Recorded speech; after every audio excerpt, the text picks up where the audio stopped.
welcome back to the video. Today's video we're going to be taking a look at VCA Vienna Challenges Arena 2022. It was a tournament that happened in Europe this weekend. It was the biggest major of the weekend, as there was two, and it was a really amazing tournament. We'll go over top 13. Bloom won the whole thing, Bloom forever. Glutoni got second. Abadango got third. Siski got fourth. Trim and Leon got fifth. Space and Pelly got seventh. Raflo, Maze Beans, Fatality, and Modzai got ninth, and Kept, Quick, Pew, and Shanek got, I think that's how you say it, Shanik, actually, is probably how you say it, all got 13th. So, overall, amazing tournament, super stacked. Lugi is also there, Ogi, Vivid, Mr. R, Natoru, Tarek, Orion. There's like a Neroz ton of amazing players here, and then the people I predicted would overperform their seeds were Natoru and Raflo, and I believe they both overperformed their seeds by one again. So again, proof block stocks rising. They gotta be. But the bigger thing was I predicted Pelly as one of the winners. I guess I do predict three, but you know what? He won the whole thing. Or Pelly, Bloom Forever is one of the winners. He won the whole thing, and oh my god, his run was incredibly hard. So immediately, also I predicted that Modzai could definitely beat Fatality. This is crazy. Bloom Forever, the best Bayonetta player in the world, beat Natoru, who I did think Natoru was going to beat Bloom, because that matchup seems not doable, but it wasn't. So he went PT, lost 2 games, and then reverse 3-0'd with Brawler, which is like, what? You use me Brawler? You play Bayonetta. That's not how that works. And then he beat Shanique, who also had probably their biggest run ever. I wasn't super familiar with them before this tournament, but that could have been EU ignorance because it is still a plague. Here, I'll take a look. He is from the UK. UK is probably... Actually, no, France is probably still the strongest region, but UK is such a strong region right now in Smash. In Europe especially. 13th at Vienna is really good. 13th at Boss Battle is also pretty good. 17th at Regen, so he's pretty consistent, but this is definitely his best run. This is really impressive, getting an Ogi win as well. So yeah, shouts to Scenic for that. But he beats him there, and then he beats Mozdai 3-0, that's pretty expected. But then he beats Gluto 3-2, which is super impressive because, you know, it's Gluto. He's top 5 in the world. Well, top 6 now, probably. I don't know, I'd have to actually look at it, but around there. And then he beats Abadango again 3-0 with Brawler. Didn't even try Bayo. Is he a co-main with Brawler Bayo now? Because if so, that is really strong. You have Bayo, which is like this super combo heavy specialist character that is like super precise with everything, and then you have Brawler who says, let me throw out an air that'll kill you at 50. Let me throw out this up tilt that kills you at 50. Let me throw out literally every single move I have that kills you at 50 off combo. It's like insane, and then he beats Gluto in the run back as well. Absolutely ridiculous. Bloom played out of his mind this tournament. He looks so clean, which I think is really good to see, because he did have a bit of a rough performance at Wanted.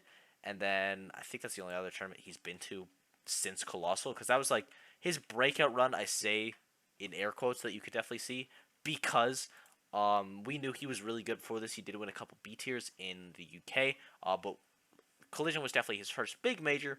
And then Wanted, he doesn't do great. It's really tough to get like repeat consistency. But then and Double Down, he also did really well. But then he jumps back incredibly with this win here. Absolutely unreal. Huge props to Bloom. He played out of his mind. Someone else that played out of their mind, Abadango. I had very high thoughts of Abadango. I did not have as high thoughts for the character he used because I don't know what this is. So, he uses Pikachu against Strobed. Honestly, makes a ton of sense. Pikachu for Steve seems pretty good for Pikachu. The Thunderbolt just basically invalidates block.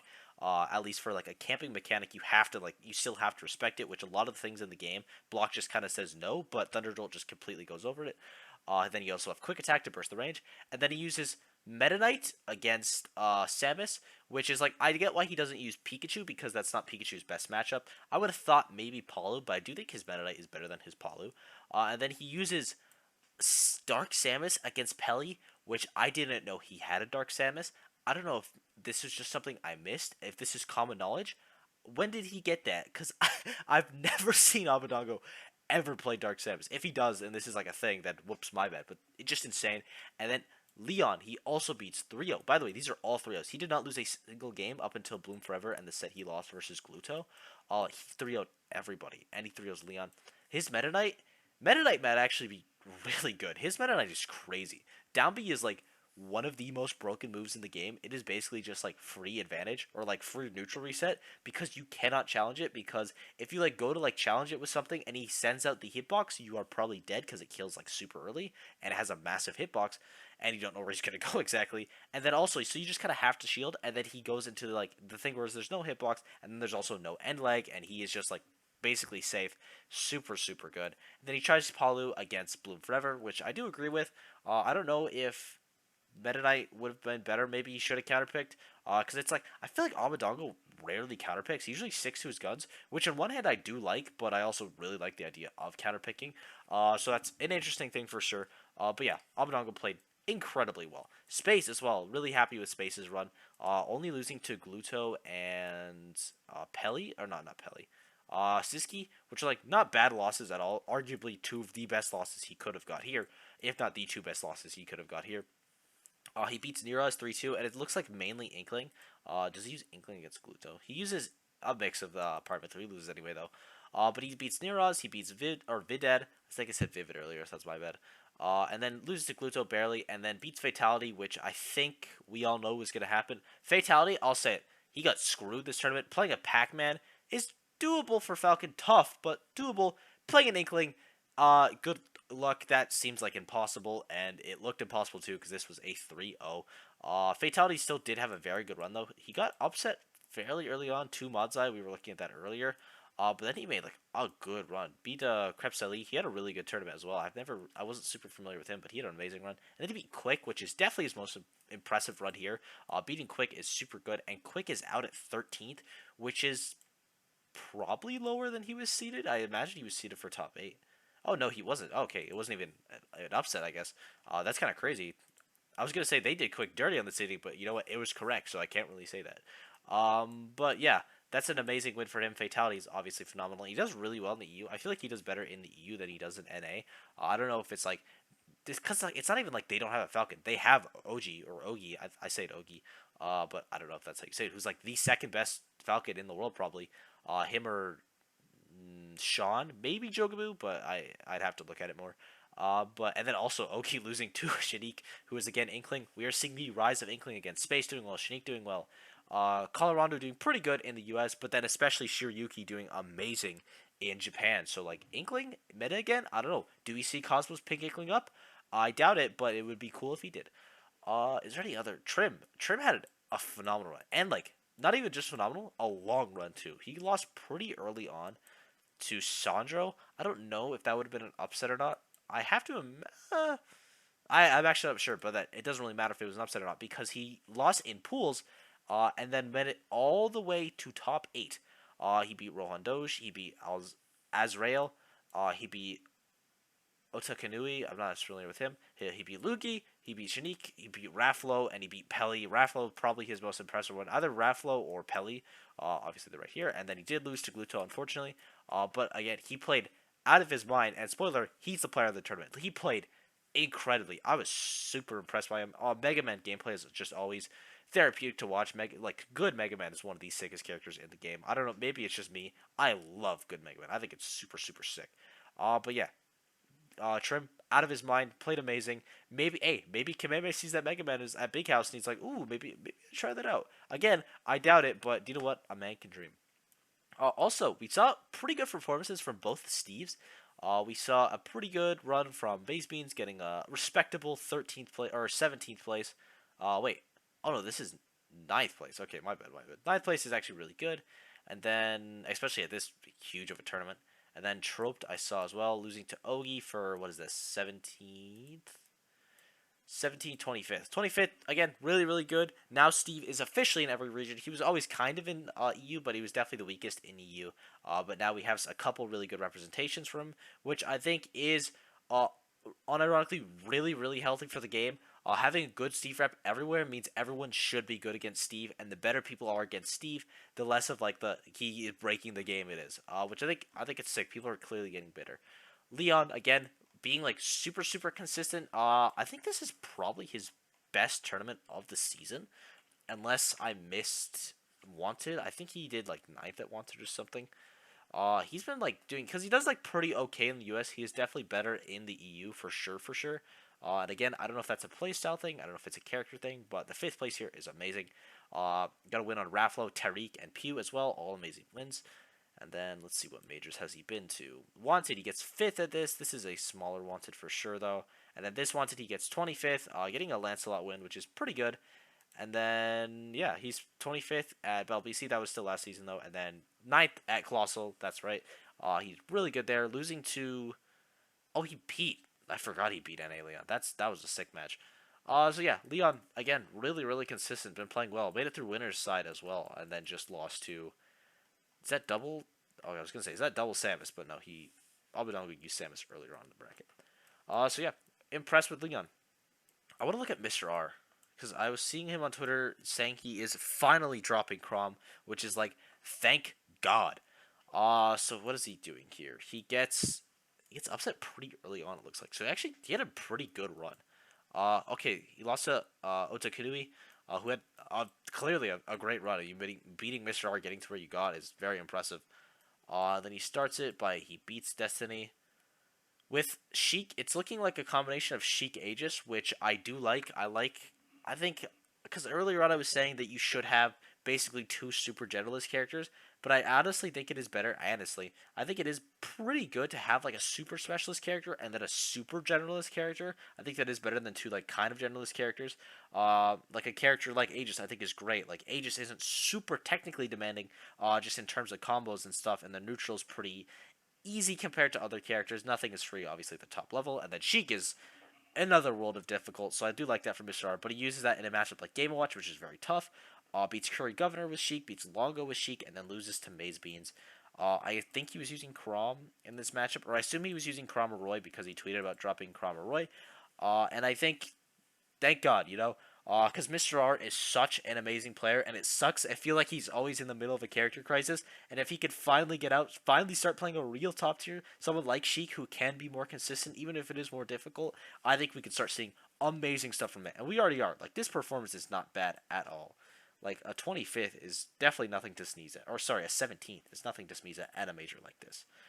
We're going to go over the final game of Grand Finals because, spoiler, it's a crazy one. And then we'll give sets for the tournament. There isn't going to be as many because I didn't get to watch as much as I wanted to, unfortunately. And I wouldn't recommend a set to you that I'm not like, damn, that set was crazy. And honestly, I'm just going to re-recommend Yanni Kirby Kid because if you haven't watched the yet, again, you need to. It is very funny. So getting into this Game 5, the second Game 10 of the tournament, technically. Not even technically, just is Game 10 of the tournament. And I honestly, hold on, let me see. I want to up the quality. This is kind of bad. 480p? No. 720p. I wish I had. I don't know why this doesn't have 1080.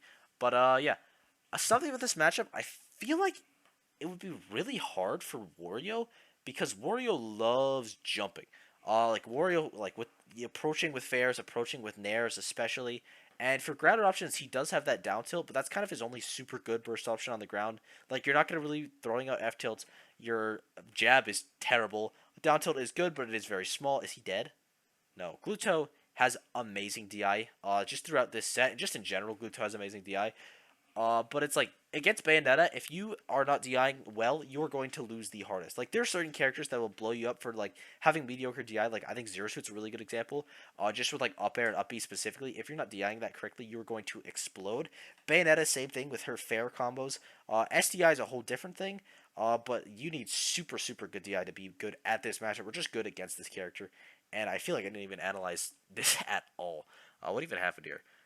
Okay, Bayo or Bloom just tried to get aggressive off the ledge. I think that is something we were seeing Alima do that a lot too. A lot with the witch kick or the afterburner kick. I don't know. I'm just gonna call it dab kick because I heard it called that one time. I think that is funny, even though that is the downward one. But whatever.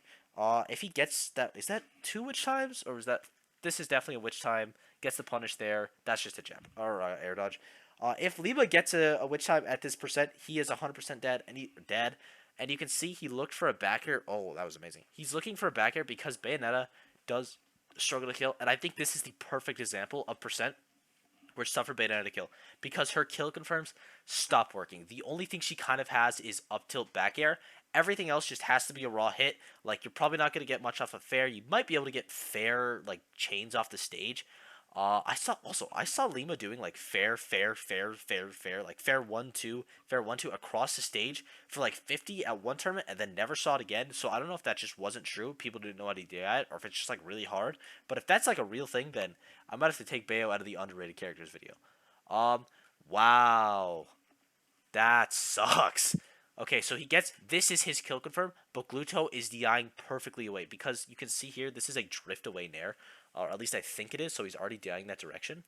Like you can see, he goes in, he misses, he goes in with this nair, and then he's like, oh, does he, look at it. See, he barely moves from where he jumps. Usually, when you are like attacking someone, you move in on them. He kind of just throws this nair out to populate the airspace. That's something that Wario will love to do. And Blue does granted catch it, but Gluto is ready for it, or he just like was lucky DIing the right way, and he avoids the back air, and now back air up tilt will not kill, and then he gets the sweet sour spot, which really sucks, and then he can't get the edge guard. Oh my god, what is he? This is insane.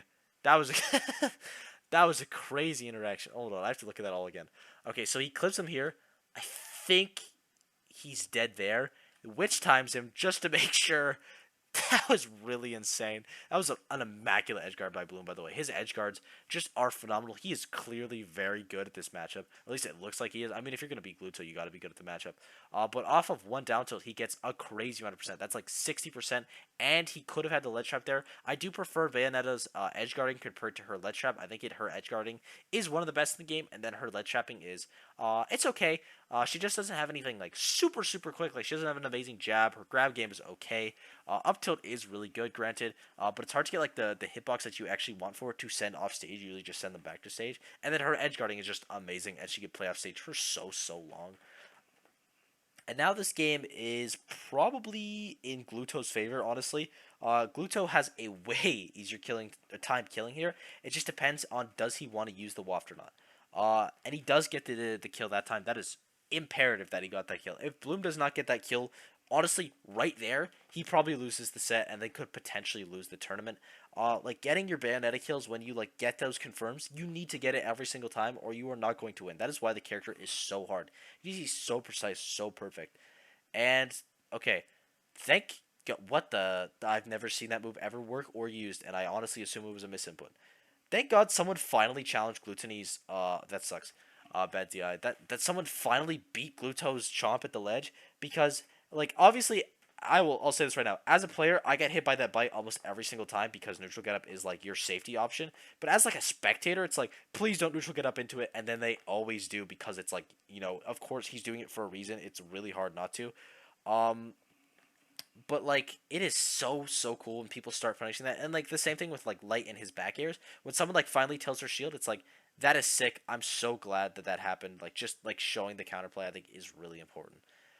And yeah, Bloom did it right there. And then he is bullying Glutes right now. But again, this game, unironically, no troll, no content, is even and arguably in Gluto's favor because Bloom is kind of out of kill confirms, and Gluto has every single kill confirm he could possibly have up in his repertoire, and that should have been it, and it wasn't. Why did that miss? Was that DI or is that just a flub? I think that's a flub. But also maybe he did get the air dodge off in time. Alright, let's see. That might have honestly been Wario nerfs killing him. Alright, one. The waft is out like a minute ago. Or maybe waft is out here. Okay, I'm not even gonna lie to you. Okay. That is 100% a flub. Gluto should have had that, but then again, amazing recognition from Bloom to punish that. Really, really well spaced. And yeah, Bloom wins the entire set. I feel like I just talked mainly about the matchup that one, but it is such an interesting matchup, and then Bloom is such an amazing player. Highlights there is like he is one of the best edge guarders in the world, and he is like super good at optimizing for the kill, which is really tough with Bayo. I think we saw him struggle for the kill once, even though Gluto was getting to high percents. My definition, at least for struggle of the kill, is like you're taking a bunch of percent, throwing out risky options because you need the kill. Bloom forever, it feels like he never needs the kill, which I think is what makes him such an amazing player. So yeah, that is the Bloom Forever Grand Finals. Sets to watch of the tournament would be probably Grand Finals. Grand Finals was amazing. Abadongo Bloom, just to see the brawler, was perfect. Trim was pretty interesting to watch, but also I love Mega Man. If you're not a Mega Man guy, you probably won't like it. Obadongo's Meta Knight is always a treat, and then space sets are also always a treat. Sorry, I don't have as many set recommendations because I just didn't get to watch as much. It was a lot more spotty. Both tournaments were going on, and also like half of like top 32, I sleep. So yeah, thank you guys for watching. I hope you enjoyed. Also, my video on Pyramithra on how good they are. That was unfortunately taken down to a false claim by YouTube. I think it just got flagged in the algorithm for saying things about the. I'm not even gonna say it. It was due to medical misinformation. So you can probably lead the clues there, but hopefully they're reviewing that. They have been very helpful so far, at least. So that video should be back up. And yeah, thank you guys for watching. Hope you enjoyed. Support has meant a ton to me lately. It's been super, super nice. And if you guys have any ideas for videos, please let me know. Comments, I'll read them all. And yeah, thank you all for watching, and I will see you on the next one. Bye bye.